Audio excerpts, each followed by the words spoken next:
Mr. Jim Lim from NCS, healthcare sector. Jim is currently the sector leader for the healthcare section of NCS. And his role is to expand NCS into the private healthcare and regional healthcare providers.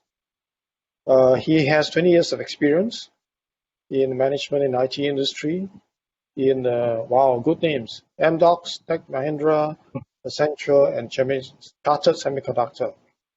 Prior to joining NCS, Jim was the CEO of Good Doctor Technology, successfully setting up the company in Singapore and Indonesia, ramped up the team to 100 people, and launched Grab Health in a short span of 8 months. Grab Health, interesting. Is that part of Grab? Yeah, that's part of Grab. It is part of Grab. Oh, okay. I was wondering.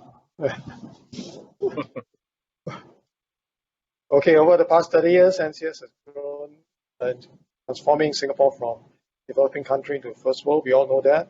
And frankly, I don't need to tell you about NCS, right? So we all know about NCS, for those of us who have been in Singapore for a long time. So without further ado, let me introduce you, Mr. Jim Lim. Yeah, thanks, Mike. Yeah, I hope you can see my screen. Is it coming out?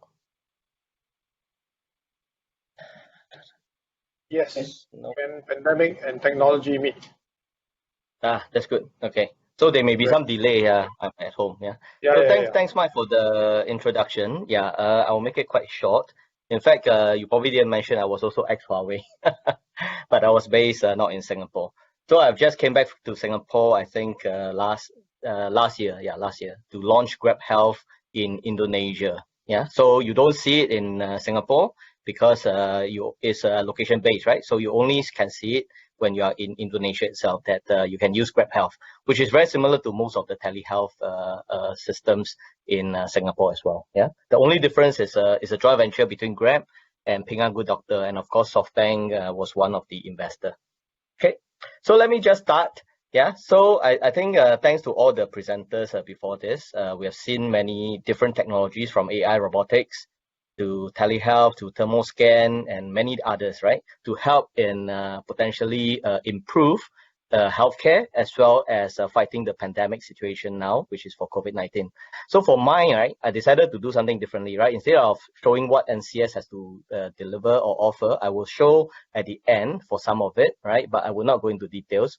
I just want to share as a real healthcare practitioner, right, and one of those who is involved in the Singapore Expo CCF, what do we really use technology for, right? So instead of all the nice stories, let me just tell you what exactly is to be used, is used there, and what can be used there. Yeah. Okay, I don't know if my slide moved, right? So it all started on a Good Friday morning, right? So Good Friday was a long weekend, if you don't remember, right? It was also the starting period of the circuit breaker, right? So on a Good Friday morning long weekend, I got a call from NCS CEO that we wanted to kind of form a courage squad, right, to help in supporting the CCF. It was called CIF, Community Isolation Facilities in the past, and now has changed to CCF, right? So we wanted to help ATiS, which is our customers, to kind of support what is needed at the Expo CIF or CCF, right? So what is there, right? This is the Expo. For those who understand Mandarin, right, it is actually very similar to the China Fangchang Yiyuan, right, which is basically you use a lot of cubicles, you make up a temporary hospital or isolation facilities. So this is a CIF in Expo, right? And we formed this courage squad. So at that time, on the first day, right, within 6 hours of a long weekend, we gather all the different departments of people, including HR, finance, and so on and so forth, because it's a pro bono work. And at the same time, people are worried to go home. So we need to find accommodation because you don't know what you are going to get at the CIF, right? So we actually gather the people there without knowing much. We jump into it to form the courage squad of about 5 people as a start, right, within 6 hours. Then we go in, because what we were told is that we probably need to do some IT support, right? So I gather the team. And then for the IT support, what do? Probably if the laptop has some issue, if the devices have some issue, right, even changing battery, you need to help them, right? So those are not the high-tech thing that you probably can envision or can imagine, right? But that's what you need to do, right, in a situation like that. So without knowing much, we went in, right? So after we arrive at Expo, right, what is really needed is actually this thing, right? You see that there are 5 pieces of equipment there, right? One is an iPad, one is a thermometer, if you can see it, right? It's a mercury-based thermometer, not even a digital one. You have an oximeter, which is to measure your blood oxygen, right, SpO2. And then you have the blood pressure monitor, right? So these are the equipments to be given to the patients, right? Who are the patients? The patients, of course, are mainly foreign workers now, but at the beginning, it was not just foreign workers. It also include people with a light symptom, right? So why do you want to give this to them? It's basically for them to do their self-monitoring, right? Each day, 3 times, morning, afternoon, and night, right? To measure all their vital signs, right? So it's what we call the VSM, vital signs monitoring. And what is being deployed is actually telehealth, right? So now you probably using things like Doctor Anywhere or White Coat or so on and so forth. Those are mainly your normal GP consultations. But this is really a telehealth for vital signs monitoring, right? Similar to some extent, but it actually records more data over here, right? Because again, over the B2C platform that you have today, you may not be able to register or capture all the data due to a lot of data security and privacy issues, right? But this is from mainly ATiS working with other vendors to do a telehealth being deployed. Okay, so if you ask me, telehealth is the future to go. I think everyone knows about that. But how far it can go, it depends on the capabilities of the telehealth applications, right? What we have seen here is actually there's a need, right? Probably in Singapore for an integrated remote diagnostic. Why do I say that? If you look at all these devices, they are still quite traditional, right? Mercury-based thermometer, and you have a blood pressure monitor, which is not connected to the devices. So every time the foreign workers or the patients have got to do, they take their vital signs and they need to enter into the iPad itself, right? So if you ask me, if there is something that is already integrated fully with a telehealth application, that would be great. And coming from a good doctor background, right, Grab Health.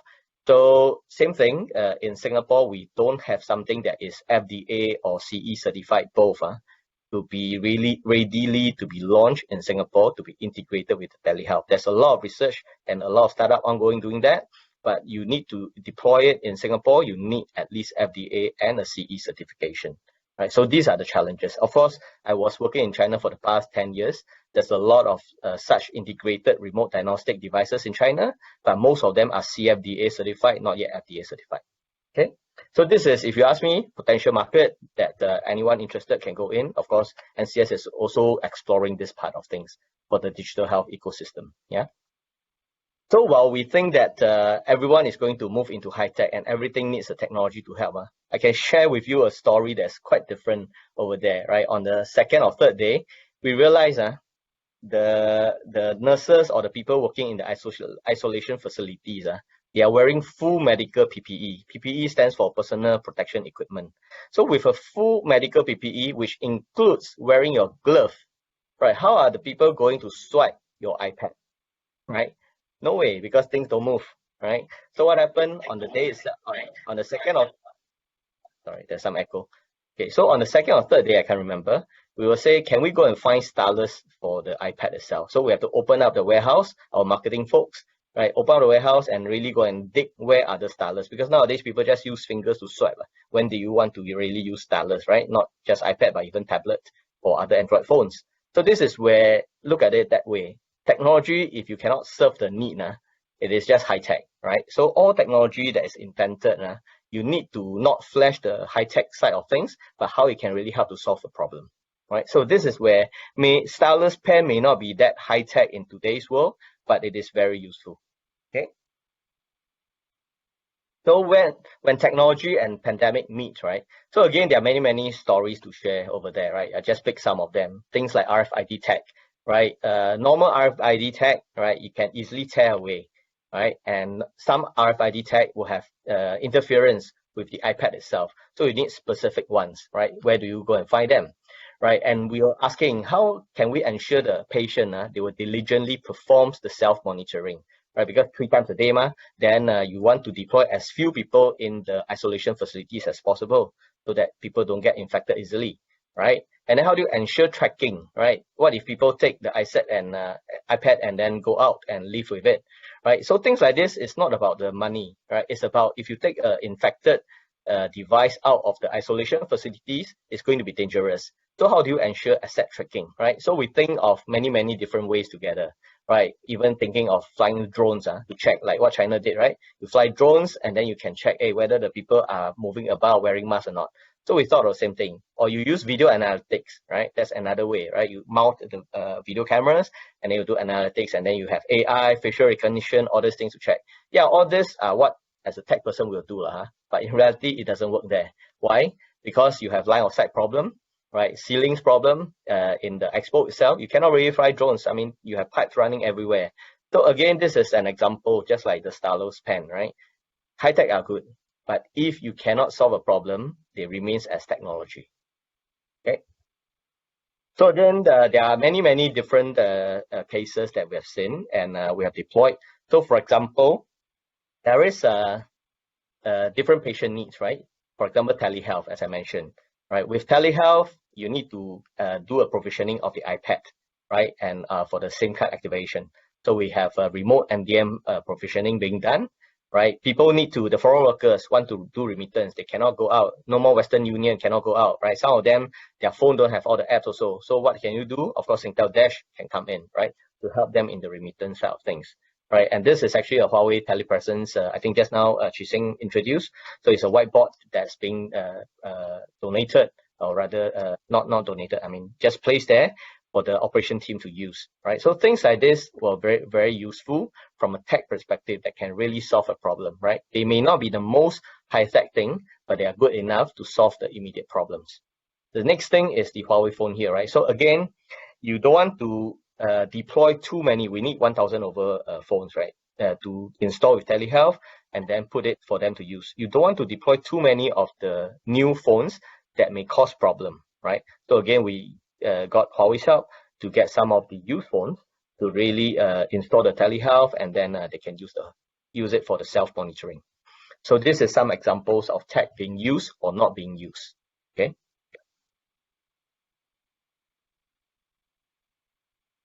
Okay. So other things. So again, this is me and some ATiS and Huawei stuff. So we actually brainstorm very often, right? What are the things that can be improved? Because again, nobody has done a COVID-19 or pandemic situation before. So we have all the SOP, right? We have even the SARS experience for some of us, but it doesn't solve all the problem because every day there are new changes, right? We form NCID due to SARS. Right, but after that, nobody has ever done this Fang Chang Yiyuan, right, CIF or CCF, in so many places. Today we have Expo, we have Changi Exhibition Center, we have TUAS, and many more coming out. Right, so how do you actually manage it centrally and at distributed manner? So all these things, we think of it on a daily basis. I would say that every day you have new critical path that you need to solve, right? And on this top part is the sanitizer mist donated by Temasek Foundation. Right, this is probably very similar to what many people have deployed, but we didn't get it right from the start because there's a lot of considerations to look at it, whether you need to pass through NEA, you need to pass through many other people, right? Because you need to put the sanitizer fumes inside.